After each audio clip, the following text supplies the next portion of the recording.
Terima kasih Anda masih bersama kami di Editorial Media Indonesia.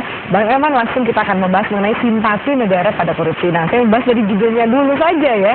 Jadi kok kondisi koruptor itu diberikan simpati ya? Semangat pemberantasan korupsi itu hilang sudah atau tergeruskah? Ya, kalau saya melihat sebetulnya belakangan ini ketika pemerintah mengajukan belum diajukan ya, tapi ditarik lagi ya Pak ya.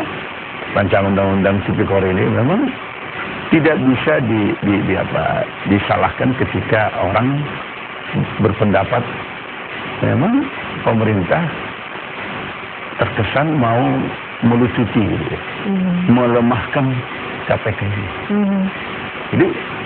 Jadi betul-betul memang KPK ini sebetulnya mungkin niat awalnya ya bubarin aja di KPK gitu ya. Tapi pelan-pelan gitu. Tapi pelan-pelan.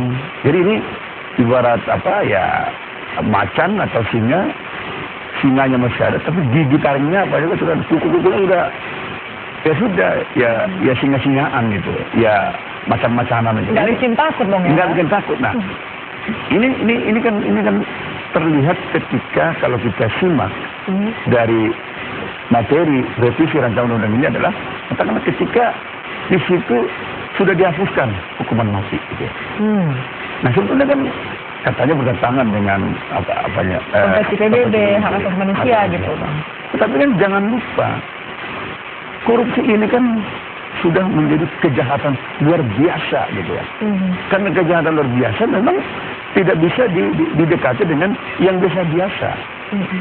Bahkan sebenarnya kalau bisa ada di atas hukuman mati, kita juga tempuh itu untuk membuat orang takut, menggigil dia, merinding dia ketika berhadapan dengan KPK.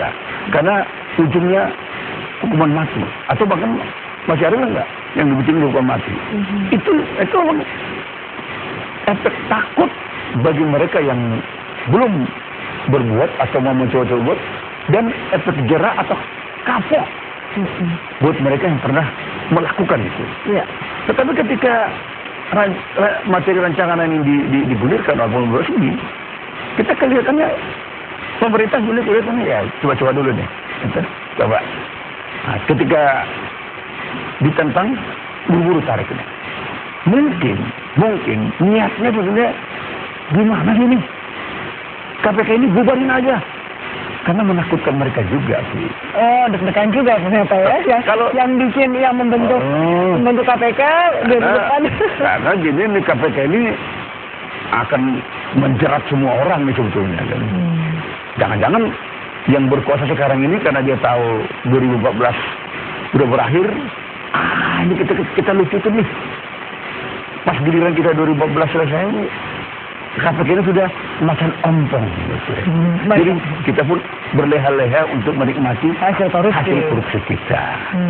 Bahkan bayangin ketika mereka menyatakan 25 juta ke bawah, tidak usah dituntut.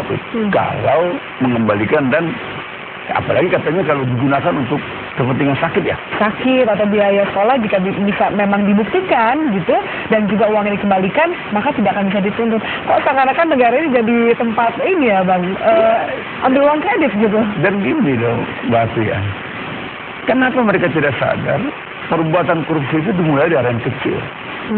Dari 1.000 perak, dari 100.000, dari 1 juta menjadi 1 triliun. Jadi belajar dulu gitu loh. Jadi sebetulnya bukan soal jumlah, perbuatannya yang harus kita hukum. Jadi bukan jumlahnya, itu keliru. Salah ya Bang. Perbuatan itu adalah perbuatan kriminal, perbuatan yang melawan hukum. Nah, perbuatan itulah yang ditindak. Jadi bukan jumlahnya kecil gitu jika dibandingkan dengan korupsi miliaran. Jadi kita kemudian seakan-akan lepas gigitan kita gitu ya Bang. Kan yang dikhawatirkan jika memang penghapusan tuntutan untuk korupsi 25 juta, ini kan korupsi kecil justru akan semakin banyak. Terutama mungkin di pelayanan publik ya Bang yang disorot. Nah, itu yang kita katakan. Jangan lupa koruptor kakap itu dia belajar dari koruptor ikan teri gitu ya. Jadi makanya yang ini mau kita katakan ya. ketika rancangan undang-undang ini dibuat, saya nggak tahu pikiran pemerintah apa. Apa mungkin mereka udah terbayang ini cepat atau lambat akan kena guan. Ini sekarang ini terkena kepada katakanlah apa itu anggota-anggota DPR, kan? Mantan menteri, ya kan? Kan sekarang ini kan mantan menteri yang sudah apa itu masuk. Nah, sekarang kebayang nih, 2014 gue nggak berkuasa lagi nih.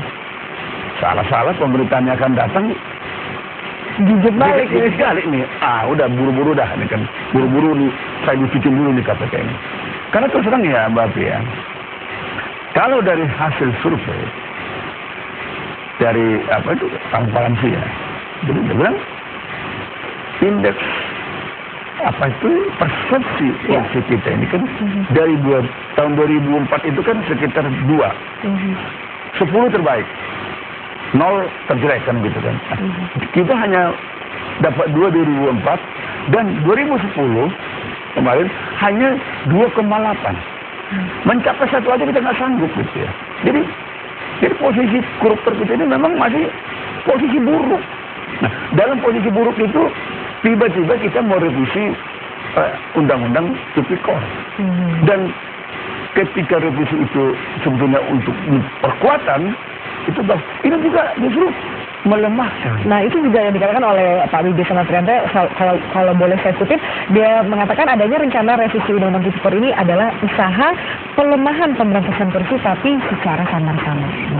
Kalau saya sih mengatakan sebetulnya niatnya bukan lebih melemahkan, bubarkan. Sudah lebih ekstrim lagi ya, Bang? Kalau saya mengatakan ya niatnya untuk itu nih. Tapi dia pakai apa? Jadi misalnya kalau mau ke Surabaya, naik kereta api dulu atau jalan kaki, bisa kan pesawat aja, ini enggak. Tapi ujungnya melemahkan dan menghabisi. Sebetulnya, Mbak Afi ya, dari awal KPK ini kan ad hoc, sementara sebenarnya. Kita pun, saya pun orang yang selalu berpendapat KPK ini harus lebih cepat dibubarkan. Tetapi kalau lembaga penegak hukum lainnya seperti kejaksaan, kepolisian, Mahkamah Agung sudah on the track. Penegak hukum ini, lembaga penegak hukum ini betul-betul lembaga penegak hukum yang menegakkan hukum, bukan lembaga penegak hukum yang membelokkan hukum. Nah ini kan kalau ditanya sekarang, kalau jujur tanya Kapolri, jujur ditanya jaksa, apakah kejaksaan, kepolisian sudah bisa diandalkan untuk berperang terhadap koruptor? Biarlah mereka yang menjawab. Saya tidak enak dari studio ini menjawab ini, karena jawabannya pasti nggak enak buat mereka. Tapi biarlah mereka menjawab ini. Nah, itulah sebabnya kenapa kita tetap masih terpaksa memerlukan keberadaan KPK. Tapi tujuan akhir sebetulnya semakin cepat KPK dibubarkan itu akan sukses. Tetapi kalau KPK dibubarkan dalam kondisi sekarang, ya Anda bisa bayangin nih. Sekarang ini orang menjarah uang negara tetap merasa diri terhormat. Orang sudah menjadi tersangka, tetap aja orang tersangka sekarang tetap mampu untuk memberi nasihat. Jadi dia sudah tersangka sebagai koruptor, dia mampu berpidato di televisi, saya minta kepada pegawai saya jangan korupsi, tidak baik, bertentangan dengan agama. Padahal dia juga tersangka. Tetapi memang di kita ini umur tersangka itu bisa setahun, 2 tahun. Ada beberapa saya lihat ada wali kota ya di Sumatera Utara sudah tersangka sudah hampir setahun, nggak jelas. Ada juga gubernur sudah tersangka sekian lama tidak jelas. Nah, ini juga membuat rakyat ini negara hukum ini mau kemana? Iya. Jadi ini terus terang, jadi jangan salahkan kalau rakyat makin tidak percaya terhadap penegakan hukum ini. Iya, dan juga Mas mempertanyakan penghapusan tuntutan seperti itu ya. Kan ada tanggung jawab moral, mindset dan juga kesadaran masyarakat. Bukan masalah kembali lagi, bukan masalah nominal, tapi perbuatannya yang memang kita harus benci.